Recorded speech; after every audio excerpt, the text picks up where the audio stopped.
بسم اللہ الرحمن الرحیم اما بعد اعوذ باللہ من الشیطان الرجیم بسم اللہ الرحمن الرحیم ما کان محمد ابا احد من رجالکم ولکن رسول اللہ وخاتم النبیین وکان اللہ بکل شیء علیم اللہم صلی علی محمد وعلی آل محمد کما صلیت علی ابراہیم وعلی آل ابراہیم انک حمید مجید اللہم بارک علی محمد وعلی آل محمد کما بارکت علی ابراہیم وعلی آل ابراہیم انک حمید مجید۔ اللہ رب العزت نے انسانیت کی ہدایت کے لیے انبیاء علیہ السلام کو مبعوث فرمایا ہے، جن میں سب سے آخری نبی خاتم الانبیاء حضرت محمد مصطفیٰ صلی اللہ علیہ وسلم۔ پوری امت کا اجماعی عقیدہ ہے کہ حضور پاک صلی اللہ علیہ وسلم آخری نبی ہیں اور آپ کے بعد اب کوئی نبی نہیں ہے۔ یہ نہیں کہنا، جب میں رکتا ہوں تو کوئی بات میرے سمجھانی ہوتی ہے، آپ کے بعد کوئی نبی پیدا نہیں ہوگا۔ جب ہم کہتے ہیں آپ کے بعد کوئی نبی نہیں آئے گا تو قادیانی فوراً کہتے ہیں عیسیٰ علیہ السلام آئیں گے کہ نہیں؟ ہم کہتے ہیں آئیں گے، وہ کہتے ہیں آپ کا عقیدہ تو ٹوٹ گیا کہ حضور کے بعد کوئی نبی نہیں آئے گا۔ تو ہم پھر جواب دینا پڑتا ہے کہ نبی عیسیٰ علیہ السلام آئیں گے لیکن امتی ہونے کی حیثیت سے آئیں گے۔ وہ پھر پوچھتے ہیں کہ امتی ہونے کی حیثیت سے آئیں گے تو نبی والی حیثیت ان کی ختم ہو جائے گی؟ آپ کہتے ہیں نہیں، اللہ جب کسی کو نبوت دیتے ہیں تو واپس دیتے نہیں۔ اللہ کا انتخاب ایسے نہیں ہوتا کہ ریاض باللہ اللہ کو غلطی ہو گئی ہے، عقیدہ بدا ہمارا عقیدہ نہیں ہے، تو پھر ہمیں صفائی دینی پڑتی ہے۔ اس لیے الفاظ ایسے کہیں کہ جس پر اعتراض کا موقع نہ ملے اور صفائی بھی نہ ہو۔ تو میں نے اس لیے آپ خدمت میں عرض کیا ہے کہ لا نبی آبادی کا معنی یہ ہے کہ حضور اکرم صلی اللہ علیہ وسلم کے بعد کوئی نبی پیدا نہیں ہوگا۔ عیسیٰ علیہ السلام آئیں گے لیکن پیدا نہیں ہوں گے بلکہ نازل ہوں گے۔ ولادت اور ہوتی ہے اور نزول دونوں میں فرق ہے۔ تو حضرت رسول اللہ صلی اللہ علیہ وسلم کے بعد کوئی نبی پیدا نہیں ہوگا، لیکن اس دین نے پوری دنیا میں قیامت تک رہنا ہے۔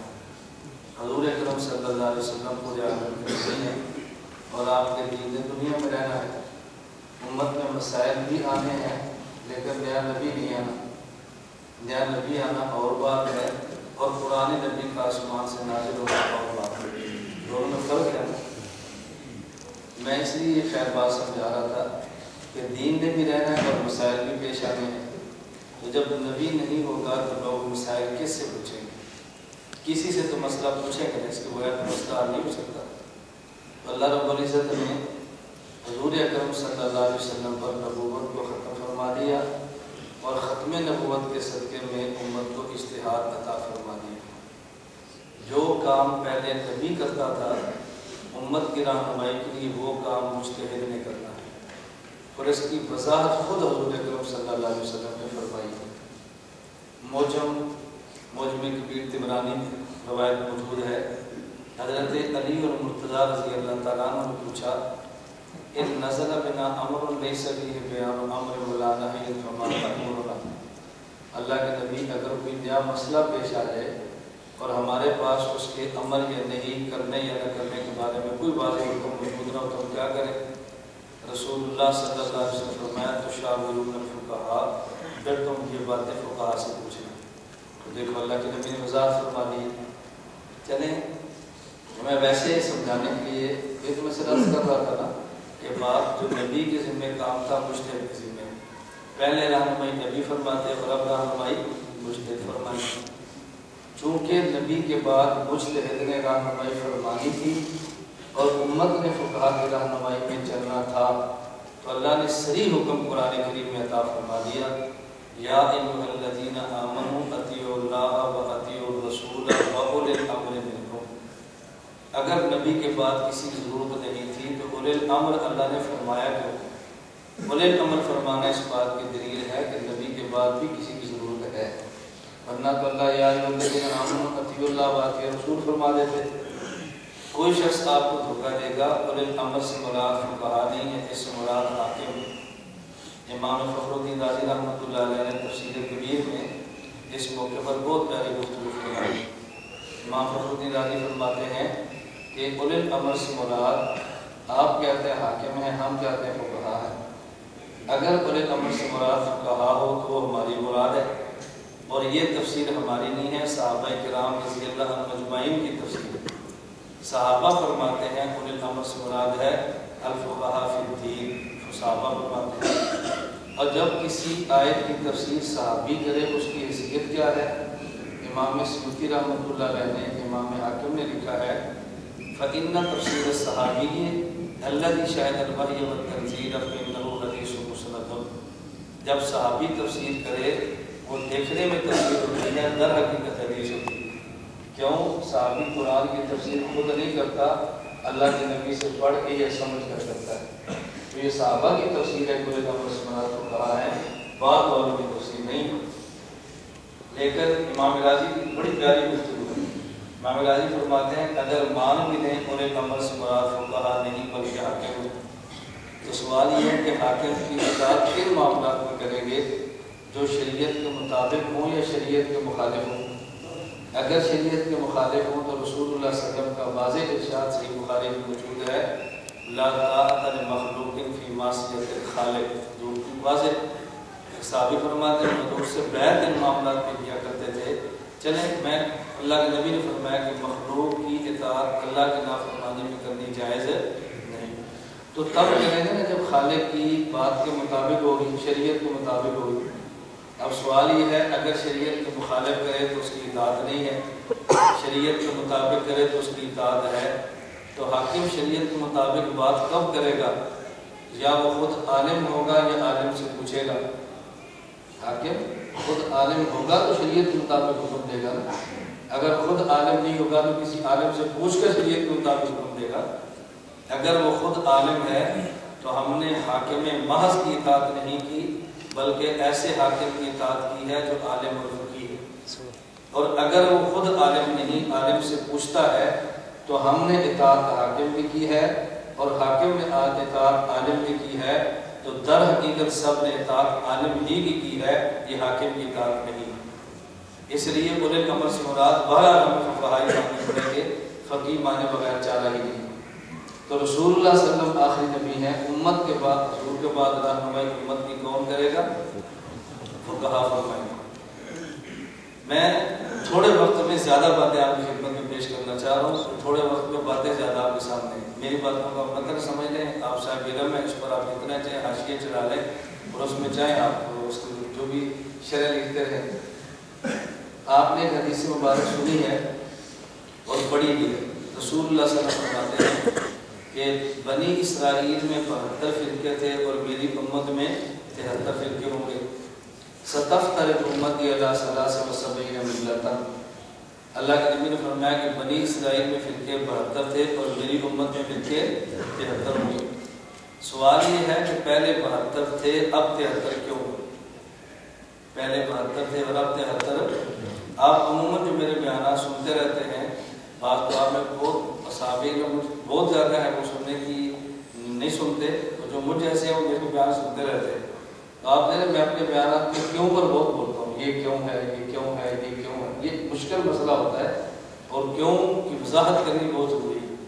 ہمارا دور جو ہے یہ دلیل کا دور ہے، یہ دماغ کا دور ہے، یہ فضول بات کوئی بندہ ماننے کے لیے تیار نہیں ہوتا۔ بات جیسے ہمارے اکابر اور مشائخ ہیں نا، آپ یہ کہہ دو کہ ہمارے اکابر نے فرمایا، یہ آپ کے عقیدت مندوں کے لیے کافی ہے، آپ کے مخالف کے لیے کافی نہیں ہے۔ آپ نے مخالف سے کو ہمارے اکابر نے فرمایا اور اکابر کے فرمانے پر یہ دلیل موجود ہے، تو پھر آپ اکابر کی بات کو تو حجت پیش کر سکتے ہیں، ورنہ کون ہے اس بات مانے؟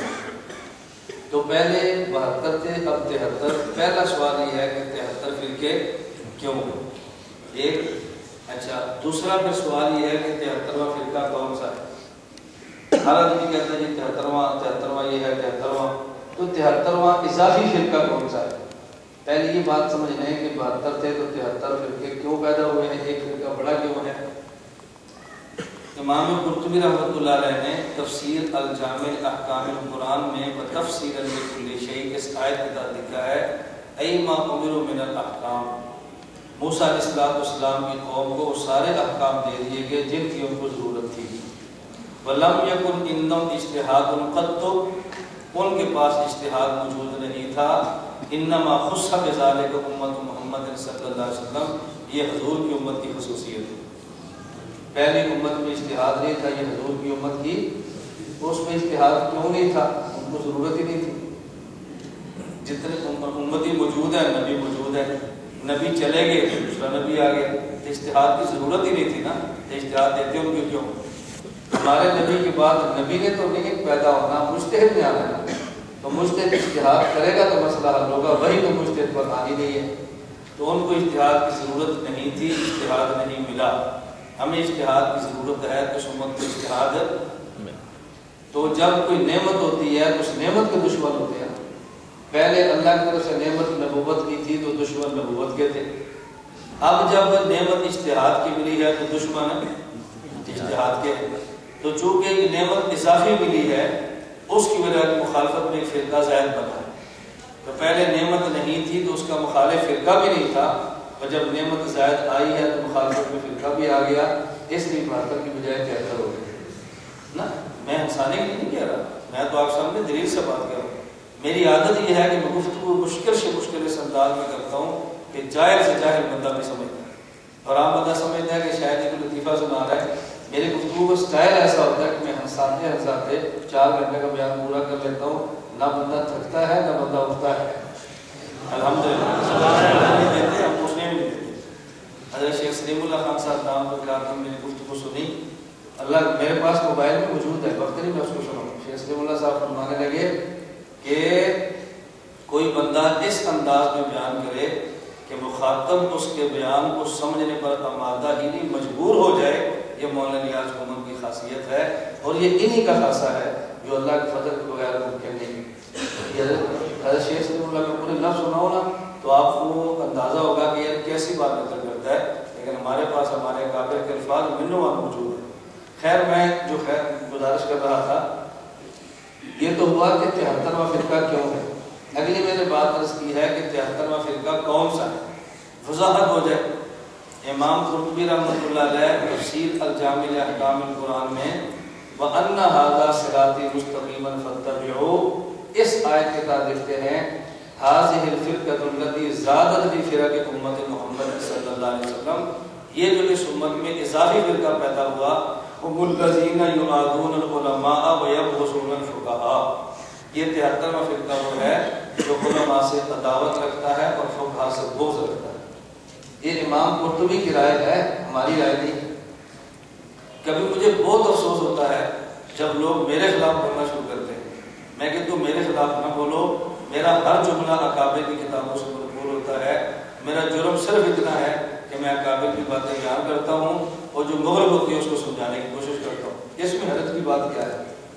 میں بغیر جو آپ جن کو مجھ سے پیار ہے میرے جملے پر بہت خوش ہوں گے، اور جن کو مجھ سے پیار نہیں ہے وہ تیسرے گیئر سے 5ویں گیئر میں چلے جائیں گے. ہونا کچھ بھی نہیں، سپیڈ لگ جائے گی. پریشان پہلے تھے ذرا اور پریشان ہو جائیں گے. تو سپیڈ لگ جائے گی تو ان کا قصور ہے، ہمارا قصور تو نہیں ہے نا. میں خدا سے کر رہا ہوں اکابر کے علوم کو سمجھنا اور پھر سمجھانا. جناب نگر اجتماع تھا تو میرا اس میں بیان تھا. حضرت مولانا فرمان صاحب کی تشریف لائے تو پیر صاحب کا خیال تھا بیان ختم کریں تو مولانا فرمان اس کا بیان چلے، اس کا بیان رکنا نہیں. مجھے بعد مولانا اللہ صاحب پکھروا نے فون کیا. انہوں نے کہا ہم سنتے تھے کہ مولانا قاسم ندوی کے علوم سمجھنے سمجھانے مشکل ہیں. میں آج حیران ہوا، علماء سمجھ نہیں سکتے اور تو عوام کو سمجھا رہا تھا. مجھے بہت تعجب ہوا کہ مولانا ندوی کے علوم تو عوام کو سمجھا رہا تھا. رات میرا مشاعرہ فرقہ میں بیان تھا اور آپ حیران ہوں گے، مشاعرہ فرقہ شہر میں ہمارے اہل سنت والجماعت کی کوئی مسجد نہیں ہے شہر میں. جو حضور کے حیات نہ مانے، میں تو اہل سنت ان کو مانتے ہی نہیں. اس لیے میں کہہ رہا ہوں اہل سنت والجماعت کا مسجد موجود ہے. ایک مسجد بنی ہے، مسجد کا نام ہے جامع مسجد ختم نبوت، اور وہ مسجد بھی انہوں نے ہمیں بیچی ہے. 3.5 لاکھ کی مسجد فروخت کی ہے اور ہمارے ساتھی نے لے لی ہے. مرکز بن گیا نا. ان کی آپس میں لڑائی ہوئی. اب میری بات سمجھ آ رہی ہے؟ ان کی میں وضاحت نہیں کرتا، آپ سمجھ لیں گے. ان کی آپس میں لڑائی ہوئی، مولوی صاحب جانے لگے تو اس نے کہا میں مسجد بیچوں گا لیکن تمہیں نہیں دوں گا، حیاتیوں کو دے کر جاؤں گا. عقیدہ حیات النبی زندہ باد، عقیدہ حیات النبی زندہ باد. ان کی لڑائی سے دیکھو مسجد ہمارے پاس آ گئی. خیر مسجد بن گئی. دونوں حضرات نے سب نے مشورہ کیا کہ جب اس مسجد کا لنٹر بن گیا تو سب سے پہلے اس مسجد میں بیان مولانا محمد ریاض محمد کا ہوگا. میرا انہیں بیان رکھا تو میں نے کہا میری 2 شرطیں ہیں. نمبر 1 اشتہار بھی چھپوائیں گے, نمبر 2 بیان مغرب کے بعد ہوگا. کوئی خطیب کی شرطیں لگاتا ہے, میں نے کہا اشتہار نہیں چھاپیں گے, دوسرا بیان مغرب کے بعد ہوگا. کیوں؟ ہم خطیب نہیں ہیں, ہم باعث اور مبلغ ہیں. ہم سمجھتے ہیں کس سے مسائل پیدا ہوتے ہیں اور ہم سمجھتے ہیں کس سے مسائل ختم ہوتے ہیں. ہمارا مقصد اشتہار سے اپنی شہرت نہیں ہے, ہمارا مقصد اپنے مسئلہ کو عام اور زیادہ آگے بیان کرنا. یہ آپ کو بات اس لیے میری اب سمجھ نہیں آنی کہ میں شہر میں نہیں رہتا, دیہات میں رہتا ہوں, بڑے باپ کا نہیں ہوں, گمنام باپ کا بیٹا ہوں. میرا جامعہ بڑا نہیں ہے, بہت چھوٹا ہے, اور میری عمر اتنی نہیں جتنی میری داڑھی سے نظر آ رہی ہے. اس لیے آپ کو میری بات سمجھ نہیں آئی. یہ ہوتا رہتا ہے, ہر کسی کے ساتھ ہوتا ہے, کہ میرے ساتھ بھی ہونا ہے. مجھے کیوں پتا ہے, اس لیے میں ٹینشن کا شکار نہیں ہوتا. چلے, میں بات سمجھ یہ سمجھا رہا تھا کہ میں نے رات حضرت نوتوی رحمۃ اللہ علیہ کا نظریہ پیش کیا. حضرت نوتوی کیوں فرماتے ہیں کہ حضور کی ظاہر میں موت ہے, قلب میں حیات ہے؟ کیوں فرماتے ہیں؟ اس کی وجہ ہے. اس پر جب میں نے آپ حیات عوام میں چلی نا, علماء سے کرتے کہ ہم سنتے تھے. قاری طیب رحمہ اللہ فرماتے کہ مجھے کتاب سمجھ آئی جب میں نے اپنے استاد سے سبقت پڑھی ہے, اور یہ مولوی صاحب عوام کو سمجھا رہے. جناب نے اگر میں کورس تھا تو میں نے کہا میں آج تمہیں تحذیر الناس سمجھاتا ہوں, جو آپ کہتے ہیں بہت مشکل ہے. تحذیر الناس آپ سمجھے, میں نے 1 گھنٹے پوری تحذیر الناس بیان کر دی. ختم کرے تو حیران ہے. میں نے کہا اس میں ہمارا کوئی گمان نہیں ہے. جب آپ اکابر کی جوتیاں چاٹنے کا فیصلہ کر رہے ہیں نا, اللہ آپ کو پروگرام کھولتے ہیں. آپ کر کے تو دیکھو نا ذرا. میرے پاس پروپیگنڈا بہت ہے, اس کا میں جواب نہیں دیتا, ہماری عادت نہیں ہے. لیکن ایک جملہ میرے خلاف نہ نجی مجلس کا ثابت کر سکتے ہیں نہ جلسے کا, کہ میں نے کسی اپنی جماعت یا اپنے بزرگوں کے خلاف آج تک کہا. کوئی جملہ نہیں آپ ساتھ, نہ نجی مجلس کا نہ کسی جلسے کا. پروپیگنڈے کی بات میں نہیں کرتا. ثبوت مانگے تو آپ کو ثبوت انشاءاللہ نہ آج ملا ہے نہ آئندہ ملے. ہم کہتے ہیں اس دن سے پہلے اللہ موت دے دے جب ہماری زبان ہمارے اپنوں کے خلاف چلے. یہ زبان غیروں کے خلاف چلنے کے لیے ہے, اپنوں کے خلاف چلنے کے لیے نہیں. خیر, میں مضمون سمجھا رہا تھا. اللہ نے ختم نبوت کی برکت سے کیا عطا فرمایا؟ اجتہاد. اب نبی تو دنیا میں ہے نہیں, دنیا میں ہے مجتہد. تو مجتہد کی بات مانیں گے نا, اور قرآن کریم اور حدیث پیغمبر کے بعد مجتہد کی بات کو ماننا, یہ قرآن کا فیصلہ ہے اور ساتھ اللہ کے رسول کا اپنا فیصلہ ہے. وہ حدیث آپ نے سنی ہے, میں اس کی وضاحت زیادہ نہیں کرتا. رسول اللہ صلی اللہ علیہ وسلم معاذ سے فرمایا کہ نعرض لک قضاء لما تقضی یا معاذ, اے معاذ یمن میں تجھے بھیج رہا ہوں, لوگ مسئلے پوچھیں گے تو جواب کیسے دے گا؟ تو نے عرض کیا اقضی بکتاب اللہ, قرآن سے فیصلے کروں گا. فرمایا فإن لم تجد, اگر کتاب اللہ میں نہ ملے تو پھر قاری بسنت رسول اللہ, اللہ کے نبی کی سنت سے فیصلے کروں گا. فرمایا فإن لم تجد, اگر سنت میں نہ ملے تو پھر اجتہد برأیی. کیا فرمایا؟ اجتہد. میں جب بولتا ہوں نا اس کا مطلب میں نے کوئی بات سمجھانی. اجتہد برأیی کہتے امام ابو حنیفہ صاحب رائے تھے. بھئی مجتہد ہوتا ہی وہ ہے جو صاحب رائے ہو. حدیث معاذ کو دار دیا اجتہد برأیی. مجتہد ہوتے ہوئے جو صاحب رائے, جو صاحب رائے نہ ہو مجتہد ہو کے رہ سکتا ہے. جس کی اپنی رائے نہیں ہے اس نے کیا اجتہاد کرنا ہے؟ اجتہاد تو کرتا ہی ہوا جو اپنی رائے کا وزن رکھتا ہو. اجتہاد برأیی. آپ نقطہ ذہن میں رکھنا, جب رسول اللہ صلی اللہ علیہ وسلم فرمایا نا فإن لم تجد, یہ نہیں فرمایا فإن لم یکن. فإن لم یکن کا معنی اور ہوتا ہے, فإن لم تجد کا معنی اور ہوتا ہے. یہ نہیں فرمایا فإن لم یکن اگر کتاب اللہ میں نہ ہو. فرمایا فإن لم تجد, یہ نہیں ہو سکتا کتاب اللہ میں نہ ہو اور معاذ تجھے نہ ملے. پھر کیا کرو گے؟ حاجی سنت رسول سے فیصلہ کروں گا. پھر کیا فرمایا فإن لم تجد یا فإن لم یکن؟ فإن لم تجد, ہو سکتا ہے مسئلہ حدیث میں مگر تجھے نہ ملے. پھر کیا کرو گے؟ فرمایا اجتہد برأیی. اس سے ثابت ہوا یہ ہو سکتا ہے ایک آیت میں ایک مسئلہ موجود ہو لیکن ایک مجتہد کو نہ ملے اور دوسرے کو مل جائے. یہ ہو سکتا ہے. میری بات سمجھ آ رہی ہے نا؟ پھر فرمایا اجتہد برأیی, میں اجتہاد کروں گا. ولا فعلوا, لیکن میں کمی نہیں کروں گا, جتنا میرے بس میں پوری کوشش کر لوں گا. فضرب رسول اللہ صلی اللہ علیہ وسلم نے اپنا ہاتھ حضرت معاذ کے فضرب یدہ علی صدرہ, بعض میں وضع یدہ علی صدرہ, اپنے ہاتھ حضرت معاذ کے سینے پر رکھا. اس پہ نقطہ ذہن میں رکھیں. حضرت ابو ہریرہ محدث تھے, حضرت معاذ فقیہ تھے. حضرت ابو ہریرہ محدث تھے اور حضرت معاذ. حضرت ابو ہریرہ کے محدث ہونے کا معنی یہ نہ کرنا فقیہ تھے ہی نہیں. فقہ میں شہرت نہیں تھی، محدثوں میں شہرت تھی۔ اس پر میں نے دفعہ تقریر مقدر کیا ہے، اگر آپ کا علمی ذوق ہو تو، کیونکہ ہمیں تو آپ مدرس نہیں سمجھتے نا، حدیث سمجھتے ہیں، اس لیے میں کہتا ہوں دفعہ تقریر مقدر کیا ہے اگر آپ کا علمی ذوق ہو تو۔ ابو ہریرہ رضی اللہ عنہ نے کہا یا رسول اللہ یاد کرتا ہوں تو چیزیں بھول جاتی ہیں۔ رسول اللہ صلی اللہ علیہ وسلم فرمایا کہ چادر بچھاؤ۔ ان کی چادر پہ حضور نے ہاتھ رکھا، فرمایا اس چادر کو سینے سے لگا لو۔ محدث کی باری آئی ہے تو نبی پاک نے ہاتھ چادر پہ رکھا، چادر سینے پہ لگی، اور فقیہ کی باری آئی ہے تو بلا واسطے چادر ہاتھ سینے پہ لگی۔ سمجھ آئی؟ کیوں؟ محدث کی ضرورت اور ہوتی ہے، فقیہ کی ضرورت اور ہوتی ہے۔ محدث کی ضرورت حافظہ ہے اور فقیہ کی ضرورت فہم ہے۔ فہم اور ہوتا ہے، حافظہ اور ہوتا ہے۔ کبھی حدیث پاک موجود ہوتی ہیں، مسئلہ نکلتا نہیں ہے لیکن فقیہ نکال لیتا ہے، اور ایسے نکالتا ہے کہ محدث بھی دھنگ رہ جاتا ہے اس نے حدیث سے مسئلہ نکالا کیسے۔ فقیہ ابو ثور آپ نے واقعہ سنا ہے، بغداد میں تھے، خاتون نے مسئلہ کر محدثین نے پوچھا عورت فوت ہو گئی، جس عورت نے غسل دینا ہے وہ ماہواری کی حالت میں ہے، ناپاک وجود والی عورت میت غسل دے سکتی ہے؟ محدثین نے کہا پتہ نہیں۔ انہوں نے کہا پھر ہم کیا کریں، پتہ نہیں، تو مسئلہ تو پیش آ گیا ہے۔ 5 لاکھ حدیث کے محدث حافظ موجود ہیں، 5 لاکھ حدیث کے حافظ، کہتے ہیں پتہ نہیں۔ انہوں نے کہا پھر ہم حضرت کیا کریں شیخ صاحب؟ تو انہوں نے کہا مفتی صاحب سے پوچھو، وہ فقیہ ابو ثور کو قاضی بیٹھا اسے پوچھو۔ فقیہ ابو ثور کے پاس گئی، اس نے فرمایا ہاں غسل دے سکتی ہے۔ ان محدثین نے پوچھا کہ فقیہ نے کہا دے سکتی ہے، کوئی دلیل بھی پیش کی ہے؟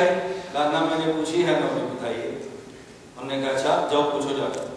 دلیل پوچھی تو نے فرمایا حدیث میں۔ انہوں نے کہا بتاؤ، اس نے وہ کہتے ہیں حدیث میں، کہتے ہیں 5 لاکھ حدیث کے حافظ ہیں، وہ کون سی حدیث ہے جو فقیہ کو مل گئی ہے؟ انہوں نے کہا حدیث ہے لیکن محدثین نے ان کا نظر نہیں کی۔ حضرت ام المؤمنین امی عائشہ رضی اللہ تعالیٰ عنہ فرماتی ہیں رسول اللہ صلی اللہ علیہ وسلم نبی میں معتکف ہوتے، گرمی کا دن ہوتے، حضور کا جی چاہتا کہ بالوں کو دھو لے تو میرا کمرہ مسجد نبی کے ساتھ متصل تھا، درمیان میں کھڑکی ہوتی تھی، اللہ کے نبی سر پیچھے نکال دیتے اور میں حضور پاک کے بالوں کو دھوتی وہاں حائض، اور میں ماہواری کی حالت میں تھی۔ اگر امی عائشہ ماہواری کی حالت میں نبوت کا ساتھ دھو سکتی ہے تو آج کی عورت میں یہ غسل بھی دے سکتی ہے۔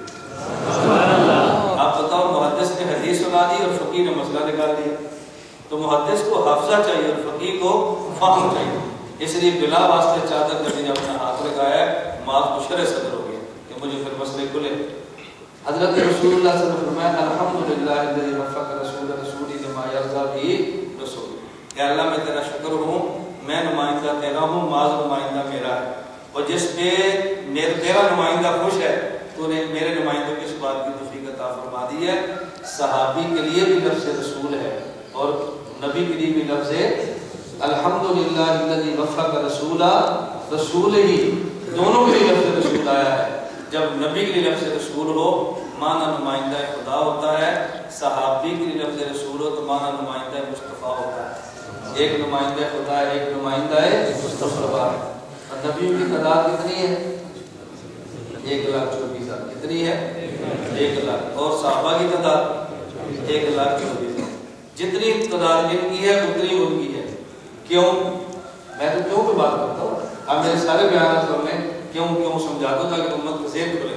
ایسا کیوں ہے؟ اللہ نے اپنے نبی کو احساس دیا ہے کہ جتنے نمائندے میرے اتنے نمائندے تیرے، ان پہ آپ کی نمائندگی میری ختم ہے، ان پہ نمائندگی تیری ختم ہے، تیرے بعد کو میرا نمائندہ بنے تو مسلمان نہیں، ان کے بعد کو تیرا نمائندہ بنے تو مسلمان نہیں۔ حضور آئے ہیں تو نبوت ختم ہے، حضور گئے ہیں تو اب پورا مطلب سمجھ آ گیا؟ حضور آئے ہیں تو نبوت ختم اور حضور گئے ہیں تو پھر ان کے بعد نبوت کا دعویٰ نہیں، ان کے بعد صحابیت کا دعویٰ نہیں۔ کوئی بندہ کہ میں حضور کے بعد کسی کو نبی تو نہیں مانتا لیکن میں ہوں صحابی، ہم نے کہا پھر بھی تو کوئی مانتا۔ خیر میں سمجھا کہہ رہا تھا کہ رسول کے بعد امت کی رہنمائی کون کرتا ہے؟ مجتہد۔ امت میں مجتہدین کئی آئے، حضرت ابوبکر صدیق مجتہد ہیں، حضرت عمر مجتہد ہیں، حضرت عثمان مجتہد ہیں، حضرت علی مجتہد ہیں، حضرت معاویہ مجتہد ہیں رضی اللہ عنہ، کئی مجتہدین آئے۔ لیکن ان تمام مجتہدین میں سے جس مجتہد کی ہم تقلید کرتے ہیں وہ ہیں حضرت امام اعظم ابو حنیفہ نعمان بن ثابت، جن کی ہم تقلید کرتے ہیں۔ اس پر پھر اعتراضات ہوتے ہیں کہ مجتہد تو اور بھی تھے، آپ کون کی بجائے ان کی تقلید کیوں کرتے ہیں؟ ہم کہتے ہیں امام اعظم ابو حنیفہ رحمۃ اللہ علیہ اس مجتہد کی ہم تقلید کرتے ہیں، بقیہ کی تقلید کیوں نہیں کرتے؟ میں لمبی بحث نہیں کر رہا، میں نے آپ سے کہا تھا میں تھوڑے وقت میں بہت ساری باتیں آپ کی خدمت میں پیش، اگر آپ کا ذوق ہو نا میرے آدھے گھنٹے یا پون گھنٹے کے بیان کو بعد میں سننا تو آپ دیکھنا پون گھنٹے میں نے کتنے موضوع پر کتنے دلائل پیش کیے ہیں، ابھی نہیں آپ کو احساس ہوگا۔ یہ میرے جب میں بیان ختم کرتا ہوں تھوڑا جا بیان، میں نے کہا گھڑی دیکھو گھنٹہ ہو گیا اور آپ کہتے تھوڑا سا بیان۔ میں اکثر جلسوں میں جاتا ہوں نا، میں بیان شروع کرتا ہوں تو مجمع سے سکڑ جاتا ہے، چھوڑتا ہوں مجمع میں رکتا ہے، مجھے بیان 1 گھنٹہ ہو گیا۔ میں نے جناب اگر پہلے سال بیان کیا تو روزانہ اسلام میں 2 باتیں لکھتے ہیں کیا کام، انہوں نے روزانہ اسلام میں تبصرہ لکھا بچوں کے اسلام میں 2 باتیں، اس میں لکھا کہ میں نے ایک ایسے خطیب کو دیکھا ہے کہ سامنے جتنا بھی تیز دماغ استعمال کر کر پکڑنا چاہے اس کو پکڑ نہیں سکتا۔ میں نے کیسا خطیب دیکھا ہے، اس کے الفاظ بھی نہیں ٹوٹتے، دلائل کا تسلسل بھی ختم نہیں ہوتا اور مسلسل اعصاب میں اپنی مضبوط اور گرفت رکھ کے وہ اپنی دلیل سے بات کہتا ہے۔ میں جناب نگر اجتماع میں تھا، میں نے دماغ کو سمیٹ کر اس کو پکڑنے کی کوشش کی لیکن میں بھی پکڑ نہیں سکا، اور اس خطیب کا نام ہے مولانا محمد ریاض کو۔ یہ ان کی رائے میں پیش کروں، آپ دیکھیں روزنامہ، آپ بچوں کے اسلام میں دیکھیں تو پھر آپ یہ تو میں آپ کو سمجھا رہا ہوں۔ میں الحمدللہ کراچی جا کر کہتا ہوں میری زبان کا ساتھ کراچی والوں کے کام نہیں دیتے، ان کو کہنا پڑتا ہے کہ مولانا افطار کم رکھے، ہمیں بات سمجھ نہیں آ رہی، یہ ہمارے کعبے دیوبند کا صدقہ ہے۔ دیہاتی آدمی شہری کے اپنی طرف رہتا وہ ہمیں بات سمجھ نہیں آ رہی، ورنہ دیہات والوں کو شہری کی بات ہی نہیں سنتے۔ اللہ سب کو توفیق عطا فرمائے، اللہ کو قوت گویائی عطا فرمائے اور قوت گویائی مسلک اور مشن میں لگے، اپنے کعبے کے موافقات میں لگے، مخالفت میں نہ لگے، جس کا بہت اہتمام فرمائے۔ حضرت امام صاحب کی ہم تقلید کرتے ہیں، بہت سارے لوگ کہتے ہیں جی امام اعظم ابو حنیفہ رحمۃ اللہ علیہ کی تقلید میں نے کہا جی ہاں، تمہارا امام تو وہ ہے کہ جو کوفی ہے، نہ مکی ملا نہ تمہیں مدنی ملا۔ چلے اس سے پہلے چھوٹی سی بات سن لے، اگر تم نے تقلید کرنی تھی تو پھر صحابہ میں سے کسی کو مجتہد مان کی تقلید کر لیتے، آپ نے ان کی کیوں کی ہے؟ ہم نے کہا ہمیں ایک یہ اشکال ہے، ایک ذہن میں رکھو، حضرت ابو بکر صدیق رضی اللہ عنہ کی تقلید کرتے تو بعد میں کچھ مسائل دور فاروقی میں تھے، الگ مجتہد ماننا پڑتا، ان کی تقلید کرتے تو پھر مسائل دور عثمانی میں تھے، ان کے مجتہد امام ماننا پڑتا، ان کی تقلید کرتے کچھ مسائل دور عربی میں تھے، پھر اب ان کی تقلید کرتے تو ضرورت تھی کہ ایسے بندے کی تقلید کرے کہ جن کے پاس قرآن کا علم بھی ہو، احادیث کا علم بھی ہو، خلفائے راشدین کا علم بھی ہو اور صحابہ کرام کا علم بھی ہو اور ساتھ اس کا اپنا اجتہاد بھی موجود ہو۔ یہ امت میں سب سے پہلی شخصیت حضرت امام اعظم ابو حنیفہ کی، جن کے پاس قرآنی علوم بھی ہیں، احادیث بھی ہیں، خلفائے راشدین کے علوم بھی ہیں، یہ امام اعظم ابو حنیفہ رحمۃ اللہ علیہ۔ ایک بندہ کہنے لگا تمہارا امام نہ مکی ہے نہ مدنی ہے، تمہارا امام تو کوفی ہے۔ میں نے کہا ہمیں اس پہ فخر ہے، ہمیں اس پہ فخر ہے، ہم سینہ تان کے کہتے ہیں کہ ہمارا امام کوفی ہے اور اس مجتہد کو مکی اور مدنی نہیں ہونا چاہیے تھا، اسے ہونا ہی کوفی چاہیے تھا۔ بات سمجھ آ رہی ہے؟ اسے ہونا ہی کوفی چاہیے تھا، اسے مکی مدنی ہونے نہیں چاہیے۔ بندے کہتے ہیں کیوں؟ بڑا تعجب ہوتا ہے۔ میں نے کہا اس لیے کہ جہاں پر بڑا کام کو چھوڑ کے جاتا ہے چھوٹا وہاں سے کام شروع کرتا ہے۔ باپ نے مسجد بنائی اور برآمدہ نہیں بنا، فوت ہو گیا تو بیٹا دوبارہ مسجد بنائے گا یا برآمدہ بنائے گا؟ بیٹے نے برآمدہ بنایا، دنیا سے چلا گیا، آگے پوتا حال سین کی تعمیر شروع کرے گا یا حال کو دوبارہ شروع کر دے گا؟ جہاں پہ بڑا کام چھوڑتا ہے چھوٹا وہاں سے کام لے کے چلتا ہے۔ رسول اللہ صلی اللہ علیہ وسلم نے کام مدینہ میں چھوڑا، ابو بکر صدیق مدینہ سے چلے ہیں۔ ابو بکر نے مدینہ میں چھوڑا، عمر بن خطاب مدینہ سے چلے ہیں۔ یہ مدینہ میں شہید ہوئے، عثمان مدینہ سے چلے۔ حضرت ان کے جانشین علی ہیں، انہوں نے مدینہ سے کام شروع کیا اور کہاں جا کے چھوڑا؟ کوفہ میں۔ حضرت علی خلفائے راشدین میں آخری خلیفہ ہیں، امام ابو حنیفہ ائمہ اربعہ میں پہلے امام ہیں، تو جہاں پر آخری خلیفے نے کام چھوڑنا تھا وہاں سے پہلے امام نے کام لے کر چلنا تھا۔ آخری خلیفہ نے جہاں کام چھوڑنا تھا وہاں سے پہلے امام نے شروع ہونا تھا نا۔ اگر آخری خلیفہ مکہ میں شہید ہوا تو پھر کام مکہ سے شروع ہونا چاہیے تھا، اگر آخری خلیفہ مدینہ میں ہوا تو پھر مدینہ سے ہونا چاہیے تھا۔ جب آخری خلیفہ کی شہادت، اس قرآن کی قرات میں کوفی ہے، اس کا قرآن کی مکے والوں کو کوئی مکی کاری نہیں ملا، تمہیں کوئی مکی راوی نہیں ملا. قرآن اترا مکہ میں ہے اور قاری کوفہ میں ہے. قرآن اترا مدینہ میں رہا ہے اور راوی تمہیں کوفہ میں مل رہا ہے. تمہیں تو یہ بات کہتے ہوئے شرم آنی چاہیے جب قرآن کا راوی بھی کوفی ہے اور قرآن کا قاری بھی کوفی ہے, تو اگر اس قرآن سے مسائل نکالنے والا امام کوفی ہو گیا تو پھر کون سی قیامت ٹوٹ پڑی. میں نے کہا اچھا قرآن کے بعد سب سے پہلا نمبر کس کتاب کا ہے؟ کہتا ہے صحیح بخاری. میں نے کہا امام محمد بن اسماعیل بخاری یہ مکہ مدینہ میں پیدا ہوئے تھے یا مکہ مدینہ میں فوت ہوئے تھے؟ کہتا ہے نہ پیدا ہوئے نہ فوت ہوئے. تو میں نے کہا نہ مکی نہ مدنی. قرآن کے بعد جو تم نے کتاب لی وہ بھی مکہ مدینہ کی, وہ بھی تو عجب کیا ہے نا. میں نے کہا اس کے بعد کہتا ہے صحیح مسلم. میں نے کہا یہ مصنف کہاں پہ؟ اس کے بعد پھر مزید میں نے کہا ترمذ کہاں پہ ہے؟ اس کے بعد نسائی. میں نے کہا یہ امام کہاں پہ تھے؟ ابن ماجہ. میں نے کہا قزوینی یہ کہاں پہ تھے؟ ابو داؤد. میں نے کہا یہ کہاں پہ تھے؟ کہتے ہیں یہاں کا تو کوئی بھی نہیں تھا. میں نے کہا تمہیں تو سوال کرتے شرم آنی چاہیے. میں نے کہا چلو امام ابن تیمیہ کو مانتے ہو؟ کہتے جی ہاں. میں نے کہا وہ مکہ کے تھے؟ کہتا نہیں. میں نے کہا ابن قیم امام ہے تمہارے, وہ مکہ کے تھے؟ کہتا نہیں. میں نے کہا البانی کی تحقیق مانتے ہو؟ کہتا جی ہاں. میں نے کہا وہ مکہ کے تھے؟ کہتا نہیں. تو میں نے کہا تمہارے پاس ہے کیا جس پر تم فخر کرتے؟ فخر تو وہ کرے جس کے پاس کچھ مال موجود ہو تو پھر فخر کرے نا. تمہیں تو فخر کرنا یہ بھی نہیں دیتے. میں اس لیے کہہ رہا ہوں ذرا آپ اپنا تھوڑا سا ذہن آپ کھول لیں تو آپ کو ٹینشن الجھن نہیں ہے. ہمارے امام اعظم ابو حنیفہ نعمان بن ثابت کہاں گئے ہیں؟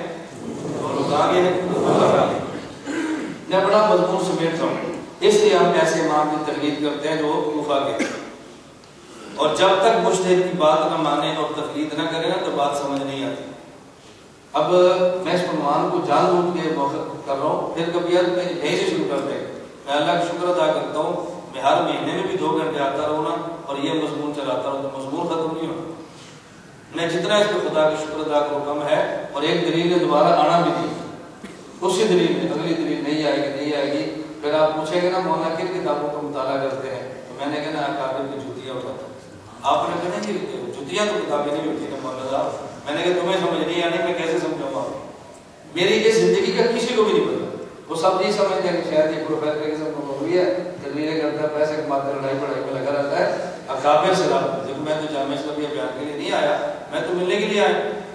کل میرا گجرا والا بیان مغرب کو تھا, پورا دن مدارس علماء سے ملتا رہا. کراچی میں رہ گیا تو میں 10 ملاقاتیں علماء کے جا کر کرتا ہوں, سب کو ملتا ہوں, کارگزاری سناتا ہوں, بات کرتا ہوں, سارا کچھ کرتا ہوں. اس میں بھی الحمدللہ علماء خوش بھی ہوتے ہیں. میں کہتا ہوں میں آپ کے پاس چل کر آیا ہوں, میری کمی ہے مجھے سمجھا دیں, اگر ٹھیک ہے تو مجھے میرا ساتھ دے دیں. اس طرح چلنا چاہیے. میں کہتا ہوں میں آپ کے پاس آؤں اور میری کمی نہ بتائیں اور بعد میں طلبا کو بتائیں گے تو مجھے دکھ ہوگا, مجھے تکلیف ہوگی کہ آپ میرے بارے میں طلبا سے بات کرتے ہیں. میں جب آپ کے در پہ آتا ہوں میری اصلاح کرو. مجھے بہت بات غلط کرتا ہے, اس میں مجھے خوشی ہوتی ہے. خیر اللہ میں بات سمجھنے کی توفیق عطا فرمائے. میں نے آج صرف ایک ہی بات آپ کی خدمت میں پیش کی ہے کہ انبیاء کو خدا نے انسانیت کی ہدایت کے لیے مبعوث فرمایا. اب انبیاء کی نبوت کا دروازہ, اب کوئی نبی پیدا نہیں ہوگا. اب امت کی رہنمائی کون فرمائیں گے؟ مجتہدین و فقہاء. ان میں سے سب سے بڑے مجتہد جس کی ہم نے تقلید کی ان کا نام ہے امام اعظم ابو حنیفہ رحمہ اللہ تعالی. میں ایک سوال کا جواب سنا کر بات ختم کر دوں, باقی انشاءاللہ پھر سے. مجھے سندھ میں یا مجھے خیر المیرس کی مرکزی مسجد میں جمعہ تھا, تو جمعہ کے بعد غلط آ گیا. سوال کیا صاحب میں نے سوال کرنا ہے. سوال کرنا ہے یا آپ نے مجھے مسئلہ سمجھانا ہے یا مجھ سے پوچھنا ہے؟ کہا نہیں میں نے پوچھنا. میں نے کہا چلو پوچھو. امام کی تقلید کرنا واجب ہے؟ میں نے کہا جی ہاں. اگر تقلید نہ کرے تو پھر میں نے کہا گناہ ہوتا ہے. امام حنیفہ کس کے مقلد ہے؟ میں نے کہا کسی کے بھی نہیں. تو ان کو بھی گناہ ہوتا تھا؟ میں نے کہا نہیں. تقلید نہ کرے گناہ ہے تو وہ تقلید نہ کرے ان کو گناہ کیوں نہیں؟ شریعت تو سب کے لیے برابر ہوتی ہے. میں نے کہا 2 مسئلے آپ بتا دیں, ایک مسئلہ میں بتا دے دوں. مجھے تو نہیں آتا. میں نے کہا وہ پوچھو گا جو تجھے آتا ہے, وہ نہیں پوچھو گا جو تجھے نہیں آتا. نبی پر ہر انسان کو نبی کا کلمہ پڑھنا فرض ہے. مجھے کہتا ہے جی ہاں. حضور صلی اللہ علیہ وسلم انسان تھے؟ کہتا ہے جی ہاں. میں نے کہا کس نبی کا کلمہ پڑھا ہے؟ کہتا ہے اپنا. میں نے کہا کسی نبی کا کلمہ پڑھے اپنا کیوں پڑھتے ہیں؟ کہتا ہے وہ صحیح خود نبی ہے نا, کسی کا کلمہ کیوں پڑھے؟ میں نے کہا اچھا باجماعت نماز ضروری ہے, نہ پڑھے کہتا ہے گناہ ہوتا ہے. میں نے کہا باجماعت کا معنی کیا ہے؟ کہتا ہے ایک امام کے کسی چند لوگ کھڑے ہو کے نماز پڑھے, اس کا نام باجماعت ہے. میں نے کہا تم باجماعت پڑھتے ہو, تمہارا امام بے جماعت پڑھتا ہے. کہ وہ تم امام کے پیچھے، وہ تو کسی کے پیچھے نہیں ہے نا، وہ گناہ گار ہو رہا ہے اور تم ثواب کو مارے ہو، کہتا ہے وہ تو خود امام ہے، وہ کسی کے پیچھے کیوں کھڑا ہوگا؟ میں نے کہا پھر بات سمجھ آ گئی، ہر انسان کسی نبی کا کلمہ پڑھتا ہے، نبی کسی نبی کا کلمہ کیوں نہیں پڑھتا کہ خود نبی ہے؟ آدمی نماز میں امام کے پیچھے کھڑا ہے، امام کسی کے پیچھے اس لیے نہیں کھڑا ہوتا کہ وہ خود امام ہے، تو ہر آدمی تقلید کرتا ہے، امام تقلید اس لیے نہیں کرتا کہ وہ خود امام، وہ کیوں تقلید کرے گا؟ اچھا مجھے کہتا ہے امام تو اور بھی تھے، امام مالک، امام شافعی، امام مالک، امام اوزاعی، امام حسن، تو آپ ان کو چھوڑ کے ان کی تقلید کیوں کرتے ہیں؟ میں نے کہا شاید مسئلے جو اور بھی تھی، جہاں جمعہ ہوتا ہے وہاں چھوڑ کر تو یہاں جمعہ کیوں پڑھتا ہے؟ کہتا ہے وہ چھوٹی مسئلے ہیں اور یہ بڑی ہے، میں نے کہا وہ چھوٹے امام ہیں اور یہ بڑے ہیں۔ مجھے کہنے لگا سائیں آپ دلیل نہیں دیتے، مثال دیتے ہیں، میں نے کہا تیرا مولوی ہے کہ تو دلیل دیں گے، تجھ جیسے جائے تو مثال دیں گے، تو ہماری مثال ہی سنبھال پا رہا تو یہ دلیل دینے کا کرتا تھا، اس لیے مولویوں کو دلیلیں دیتے ہیں اور تجھ جیسے جائے تو مثالیں دیتے ہیں۔ اللہ مجھے اور آپ سب کو اور وہ سمجھنے کی توفیق عطا فرمائے، اپنے کعبے کے نقشے پر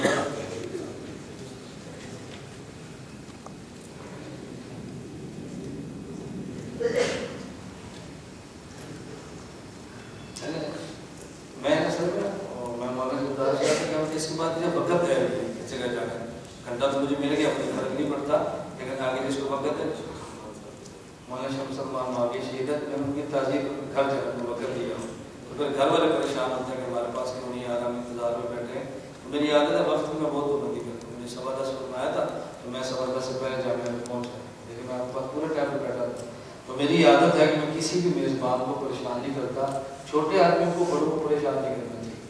یہ جن دنوں میں تعلیم قرآن میں اجلاس میں تھے، مولانا شمس الرحمان صاحب، مولانا عبد الفروقی، مولانا مسعود عثمانی سب وہی تھے، میں اللہ کا شکر ادا کرتا ہوں الحمدللہ تعالیٰ کہ مولانا شمس الرحمان ماوی شہید اور مولانا عبد الفروقی نے میری گفتگو کے بعد مجھے خود ٹیلی فون پہ فرمایا کہ مولانا مبارکباد دینے کو دل کرتا ہے کہ آج جس طرح موقف آپ نے بیان کیا ہے نا، آپ نے حق ادا کیا اپنا موقف بیان کرنے کا، حالانکہ میری 7 منٹ گفتگو تھی اور آپ نے اتنی جاندار گفتگو تھی، اس کے بعد مولانا عبدالرحمان صاحب نے دوسرے دن رات مجھے اپنے گھر بلایا اور 4 گھنٹے مجھے اپنے پاس رکھا اور اپنے گھر میں سریر بلا کر دعوت کرائی، صرف میری 7 منٹ کی گفتگو۔ تو یہ میں اس لیے کر دوں جب علماء نے پھر آدمی کا دل بھی کرتا ہے، میں نے کہا تھا کہ جید اور مشترک علماء اور مشترک فقہی بورڈ بنائیں، ان کا فیصلہ پورے مسئلہ کا فیصلہ ہو، اگر جو بند کو اکٹھا رکھنا ہے، الیکشن میں جمعیت کو اسمبلی میں بھیجیں اور جمعیت کی طاقت کو تسلیم کریں، اختلاف کے باوجود بھی تسلیم کریں ورنہ ہمارا نقصان ہوگا۔ اگر ملک میں مدارس کو سنبھالنا ہے تو وفاق کو مضبوط کریں، اور مسئلہ حیات و مات ختم کرنا ہے تو جس مسئلے میں قاری طیب صاحب، مولانا غلام اللہ صاحب، مولانا جلندری صاحب نے 10 کیے تھے، میں پہل کر 10 تک مسئلہ ختم کر دیا۔ اب بتاؤ میں لڑائی ختم کرنا چاہتا ہوں یا بڑھانا چاہتا ہوں؟ میں نے کہا میں نے مرکز میں بیٹھ کے بیٹھا ہوں کہ جس پر مولانا غلام اللہ خان دستخط فرمائے مجھ سے بھی دستخط کر لڑائی ختم کر۔ پورے دیوبند کا نمائندہ اجتماع تھا تو سب نے کہا تو نے حق ادا کیے کہ میں تو لڑائی ختم کر رہا ہوں۔ میں نے مولانا عثمان صاحب کا میں نے کہا جی آپ کہتے بات نہیں مانتے، ہم تیار بیٹھے آپ کرائے دستخط، ہم تو دستخط کر رہے ہیں۔ میں نے کہا چیزیں بہت ہے، حنفیہ کی شاعری باغی کتابیں جو پڑھتے ہیں یہ ساری باتیں نہ کرنی ہے، بات میں سے چلا ہمارا کون سا آخری بیان ہے، اللہ مجھے اور آپ کو سمجھنے کی توفیق عطا فرمائے۔ میری اپنا بیٹھے اپنا کام آپ جاری رکھیں، میری آپ سے بڑی گزارش ہے آئندہ موقع ملا تو پھر سے انشاءاللہ، تو نہ ملا تو آپ چھٹیوں میں آنے کا ارادہ کرو، 12 دن کا ہمارا کورس ہوتا ہے، اور جو مولوی ہیں وہ تو 1 سال کی ترتیب بنائیں، 1 سال ہمارے پاس ٹھہرے، دلائل کو سنبھالیں، حکومت میں بیان کریں۔